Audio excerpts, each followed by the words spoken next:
न- नमस्कार प्रधानमंत्री जी। नमस्कार। मैं एक कंप्यूटर इंजीनियर हूँ और सर, पहले देश में मानसिकता थी कि इस देश का कुछ नहीं हो सकता है, पर इसमें अभी मैं बदलाव देख रहा हूँ। तो मेरा प्रश्न ये है कि ये बदलाव संभव कैसे हुआ? धन्यवाद जी। जी।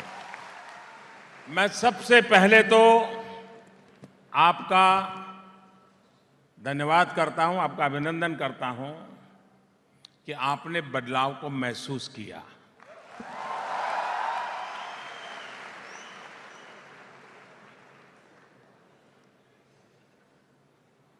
ये बात सही है कि सबसे पहला जो हमने काम किया है देश में, हम लोगों के दिमाग में पिछले 10 साल में, यानी मेरे आने के पहले वाले 10 साल, 2004 से 2014 जब रिमोट वाली सरकार चलती थी,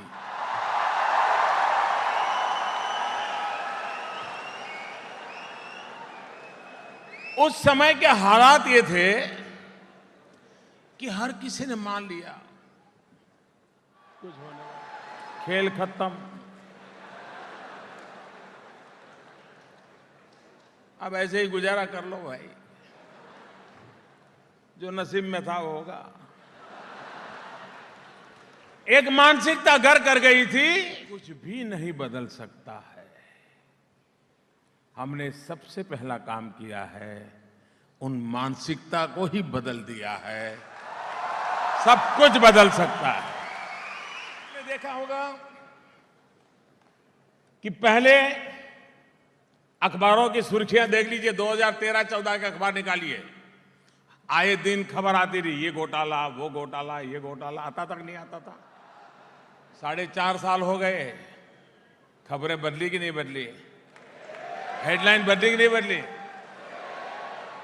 वरना उस समय कोयला घोटाला, 2G घोटाला, न तो ये जी कहां तक जाता है जानते हैं आप लोग।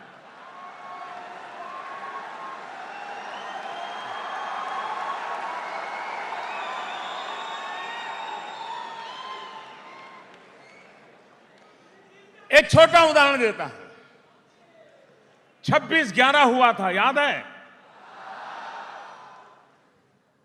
26/11 याद है ना? मुंबई में आतंकियों ने हमला किया था। बाद में क्या हुआ? फूल चढ़ाए, मोमबत्तियां जलाई, श्रद्धांजलि दी गई, और हमारी सरकार के दरमियान उरी हुआ था।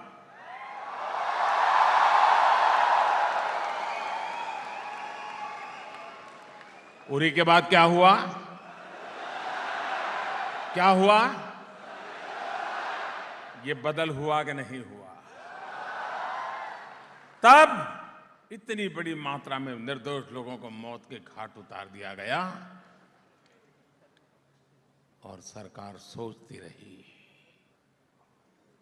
उरी ने हमें सोने नहीं दिया।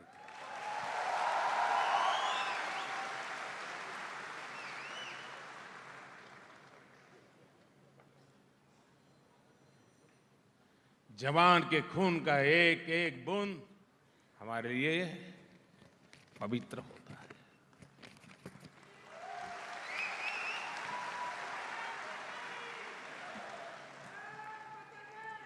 और उसी में से भीतर वो आग थी जो आग उस जवान के दिल में थी, वही आग इस प्रधानमंत्री के दिल में।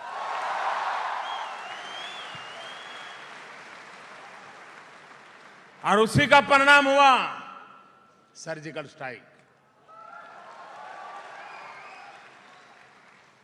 किसने आता है बदलाव? कोई कल्पना कर सकता था कि काले धन के खिलाफ इतनी बड़ी लड़ाई कोई लड़ सकता है? हर कोई सोचते थे कि नेता लोग आते हैं, बोलते हैं, फिर वो भी सेट हो जाते हैं। ये ऐसा नेता है, खुद सेट होता नहीं अपने लिए और न ही औरों को अपसेट किए बिना छोड़ता है। नोटबंदी के बाद 3 लाख कंपनियों को ताले लगा दिए, 3 लाख कंपनियों को। अगर किसी एक कंपनी को ताला लग जाए तो बहुत बड़ा पुतले जलाने के कार्यक्रम हो जाते हैं। 3 लाख कंपनियों को ताले लग गए, चूं तक आवाज नहीं आ रही है, क्योंकि सब हर कोई किसी न किसी पाप से डूबा हुआ था। लेने के लिए इरादे साफ हो, नियत नेक हो, देश हित में हो, अपने निजी स्वार्थ के लिए न हो, तो निर्णय भी किए जाते हैं, निर्णयों का परिणाम भी मिलता है।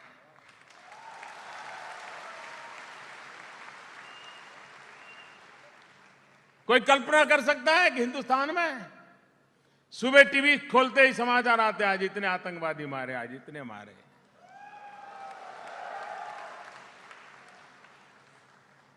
ये ठीक है, हमारे जवान भी शहीद हो रहे हैं, लेकिन वे सीना तान करके लड़ते लड़ते मर रहे हैं, सोए हुए आकर के कोई बम फेंक करके नहीं मार पा रहा।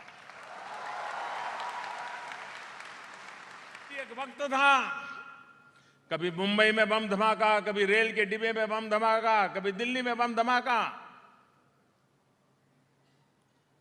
कभी अयोध्या में बम धमाका, कभी जम्मू में बम धमाका। 4.5 साल हो गए, सब कुछ कश्मीर में अटक गया है। ये बदल है कि नहीं है? देश का नौजवान आज पैसों के अभाव में अपने सामर्थ्य के लिए निराशा को लेकर के डूबता नहीं, बैठा नहीं रहता है। मुद्रा योजना के तहत बैंक के दरवाजे खटखटाओ और बिना गारंटी आप लोन लेने के हकदार बनते हो और अपना कारोबार शुरू कर सकते हो। पहले कभी नहीं होता था। इस देश में बलात्कार पहले भी होते थे। समाज की इस बुराई कलंक ऐसा है कि आज भी उस घटनाओं को सुनने को मिलता है, माथा शर्म से झुक जाता है, दर्द होता है। लेकिन आज 3 दिन में फांसी, 7 दिन में फांसी, 11 दिन में फांसी, 1 महीने में फांसी, लगातार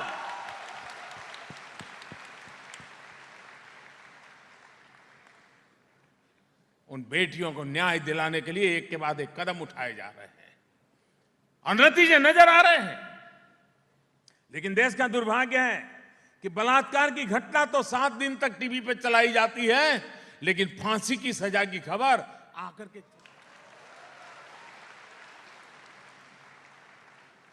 फांसी की खबर जितनी ज्यादा फैलेगी, उतना बलात्कार करने की विकृति लेकर के बैठा हुआ आदमी भी डरेगा 50 बार।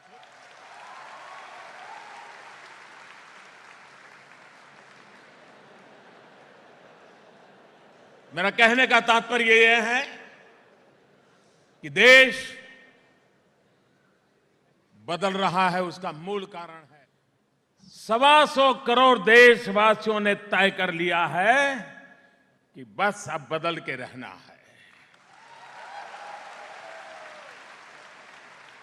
हम लोगों का, अगर हम बस में जा रहे हैं, ट्रेन में जा रहे हैं, हवाई जहाज में जा रहे हैं और बगल की सीट खाली है, हमने अपना थैली वहां रख दी, बैग रखी, पर्स रख दिया, टेलीफोन रख दिया, किताब रख दी, और विमान के चलते चलते या ट्रेन के चलते चलते वहां का रिजर्वेशन जिसका वो आ गया उस सीट पर बैठने के लिए। सीट तो हमारी नहीं थी, हम तो हमारी सीट पर बैठे थे, वो तो खाली पड़ी थी, उसकी थी। वो आया, हमको टेलीफोन उठाना पड़ा, किताब उठानी पड़ी, चश्मे उठाने पड़े, मोबाइल उठाना पड़ा, मुंह लटक गया।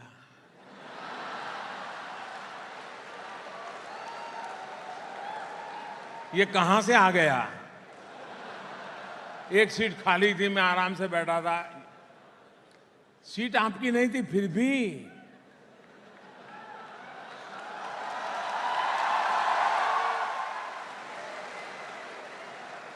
एक तरफ ये हमारा अनुभव उसी देश में देश के प्रधानमंत्री ने लाल किले से एक बार यूं ही कह दिया कि अगर आपकी स्थिति ठीक है तो आपको गैस की सब्सिडी में क्या रखा है, छोड़ दो ना। मेरे देश के 1.25 करोड़ लोगों ने छोड़ दिया।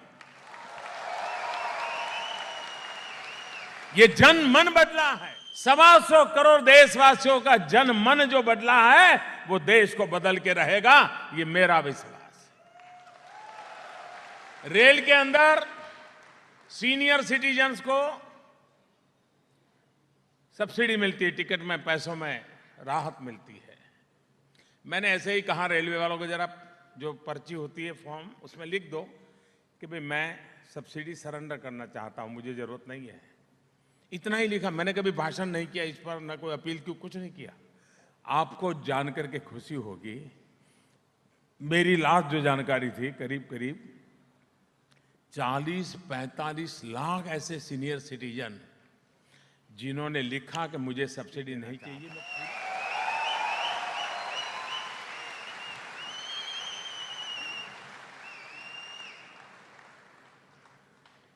ये है मेरे देश का सामान्य मानवीय का मिजाज जो बदला है, देश की भविष्य, उज्जवल भविष्य की गारंटी है।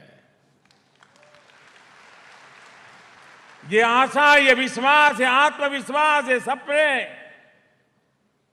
और उन सपनों के अनुकूल सरकार की नीतियां, सरकार की रीति, सरकार की गति, सरकार की मति उसको एक नई ताकत देती है। पहले ऐसी मान्यता थी सब कुछ सरकार करेगी, हम ही सब कुछ है। हमने आकर के बदल दिया, जी नहीं, हमसे बड़ा देश है, देश के लोग बड़े हैं। 125 करोड़ देशवासी देश बदल सकते हैं, हम तो निमित्त हैं। उनके भरोसे छोड़िए, वो देश को आगे ले जाएंगे। और हमने देश के भरोसे, 125 करोड़ देशवासियों के भरोसे चलना, ये सपना लेकर के हम चल पड़े हैं। और वही ताकत है, एक मोदी नहीं है, ये 125 करोड़ मोदी है जो देश बदल रहे हैं, जो देश बदल रहे हैं।